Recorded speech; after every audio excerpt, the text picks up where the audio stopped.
got Kane, you just got Kane, you just got Kane, you just got Kane. Oh my God, come on. I mean, I'm an Arsenal fan. I don't normally chant Harry Kane's name, but fucking get in there. Oh my God, that is such a big win, and goodness gracious me, that was such hard work. Jesus Christ, I need a drink. I need several drinks watching that.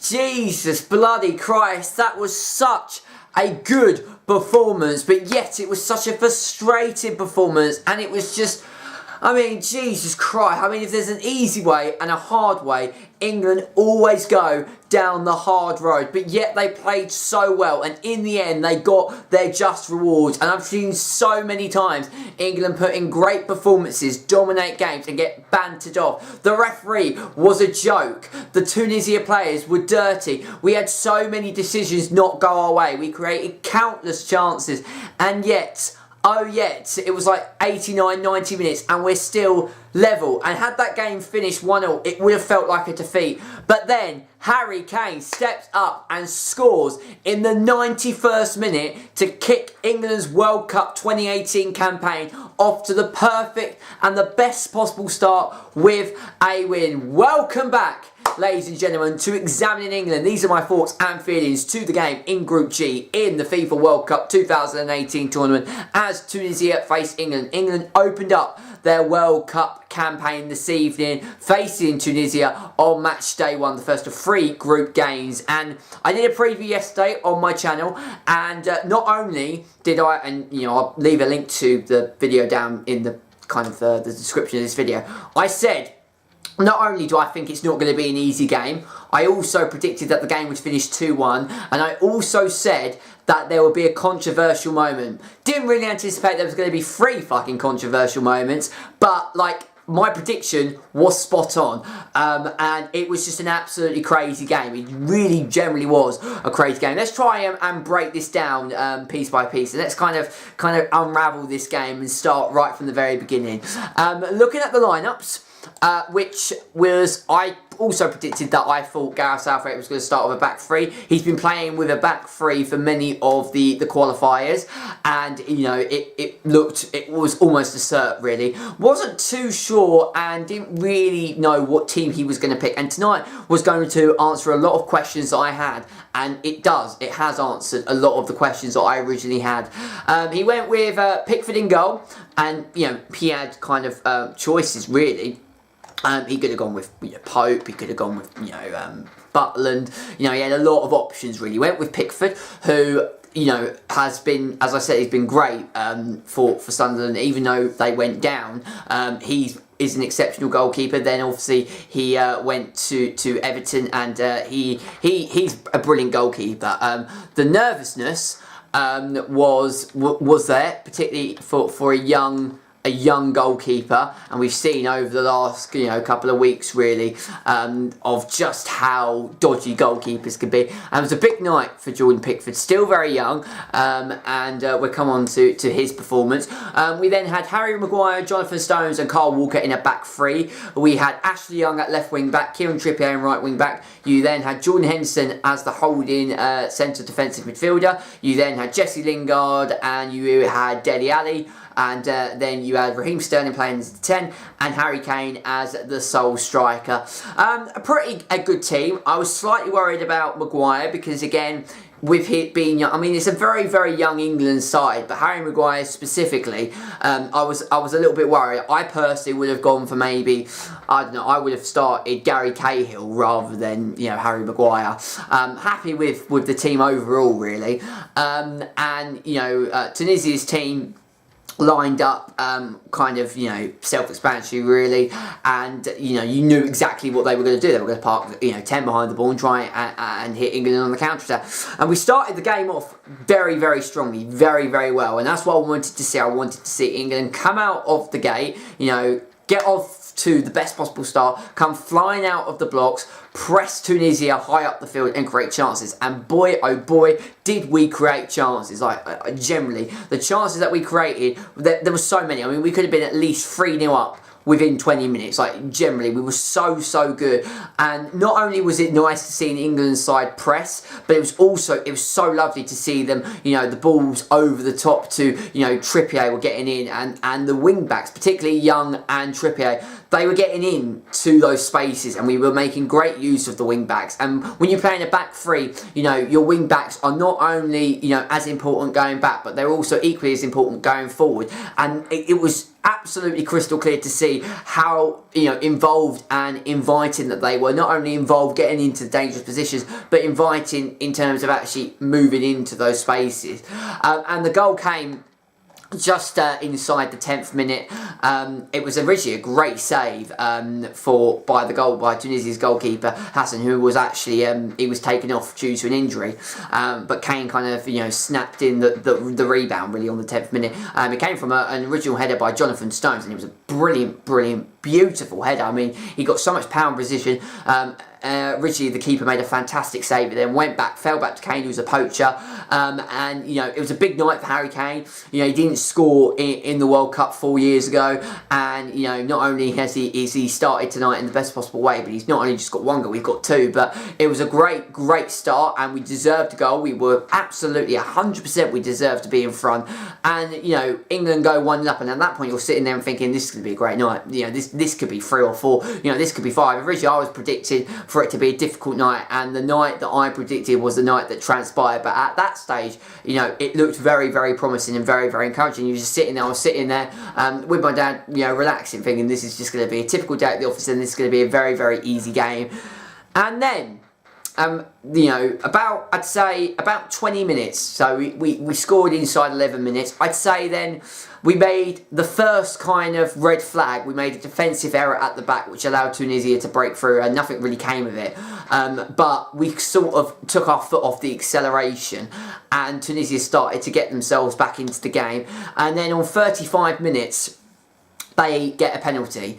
And, you know, this decision is sort of a very grey area, really, because, you know, Walker put his hand up, and the Tunisia forward, you know, fell to the floor. Referee gave it as a straight penalty, really. There was very minimal contact. There was contact, and if there's contact in the box, it is a penalty. You can't put and brush your hand to a face of an opposition player in the box. They go down, it is a penalty. Very minimal contact, but if you see just a fraction of minimal contact in the box, you're going to go down, and the referee gave it.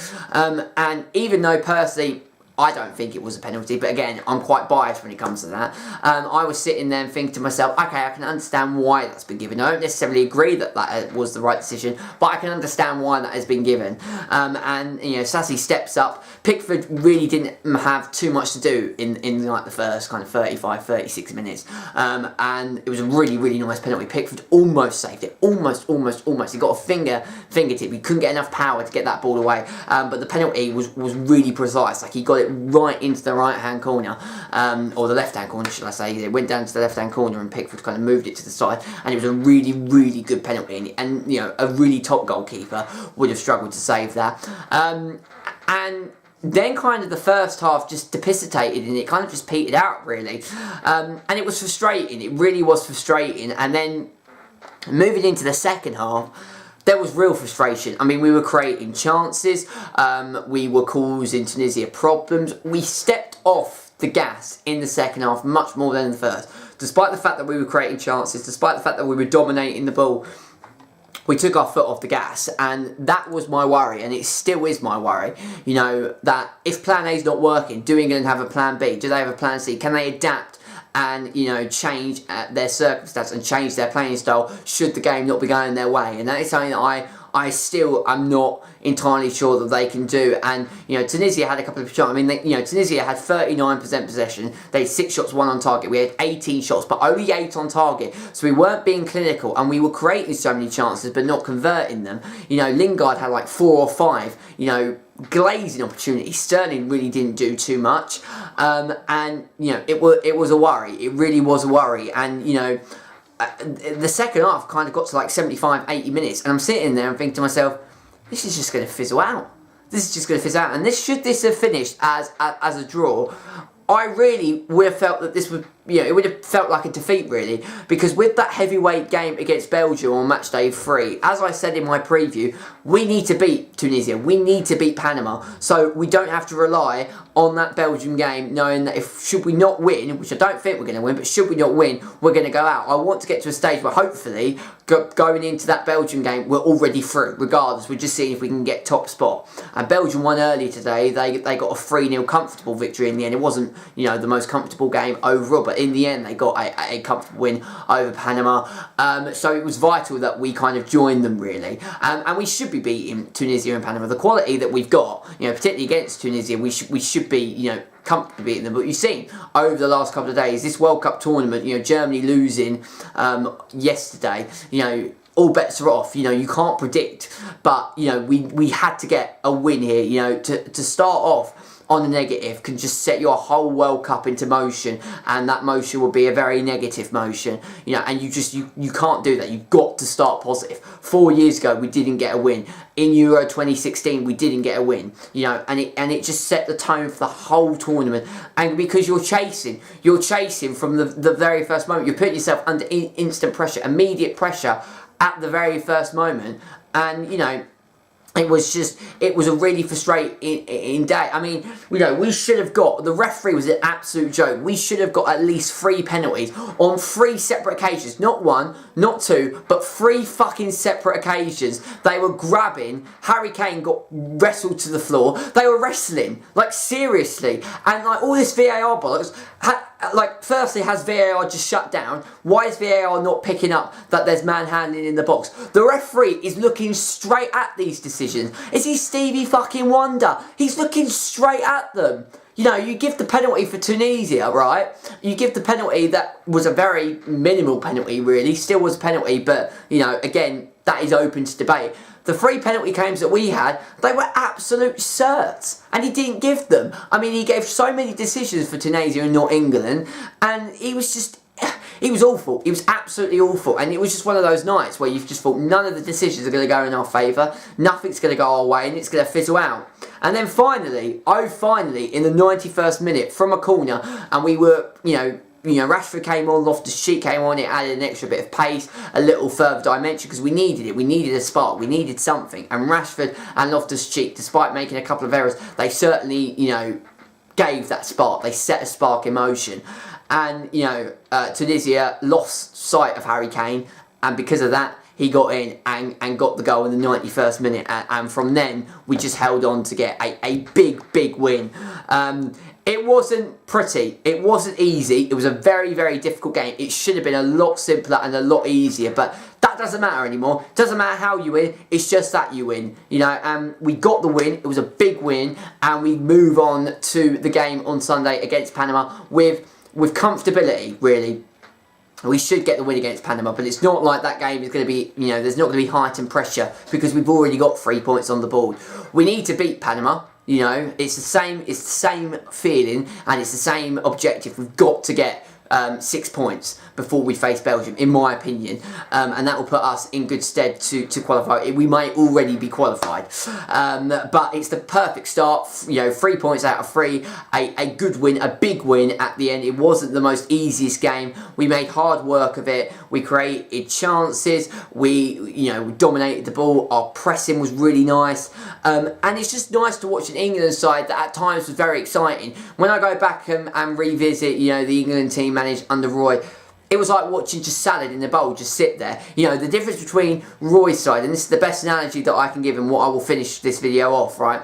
When you watch the England side under Roy, it's almost like you're waiting for a bus that never shows up. At least now with Gareth Southgate, despite the fact that there may be delays of getting that next bus, the bus in the end does turn up. With Roy, it never fucking did. And there's optimism. We are playing much better football. I really like playing in the back 3.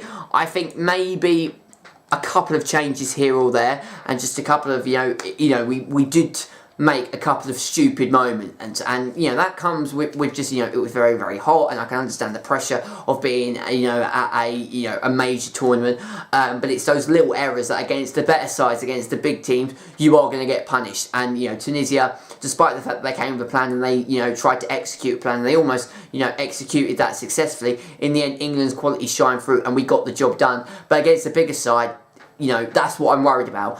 Have we got it against the big sides? Can we do it against the big team, and can we adapt? And we're all going to find out those kind of answers when we play Belgium and any bigger teams subsequently in the games to come.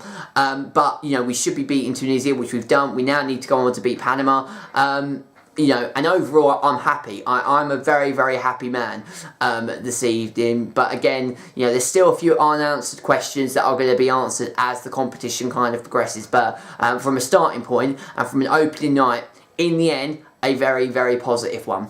I'm going to leave examining England there for you guys today. Let me know your thoughts and feelings down in the comment section below. Please make sure to leave a like on this video if you've enjoyed. Subscribe to the channel if you're new around here, and check out my other content as well. I will rejoin you for examining England on Sunday, and it will be on Sunday afternoon after the England versus Panama game. In the meantime, I've got a video on DJ Bagpuss music moments on the way. Hopefully I can get that out. If not, it will be out after the England-Panama game. But until next time, this is DJ Bagpuss signing out. Take care, and I shall speak to you all later. Take care, and I shall see you all soon.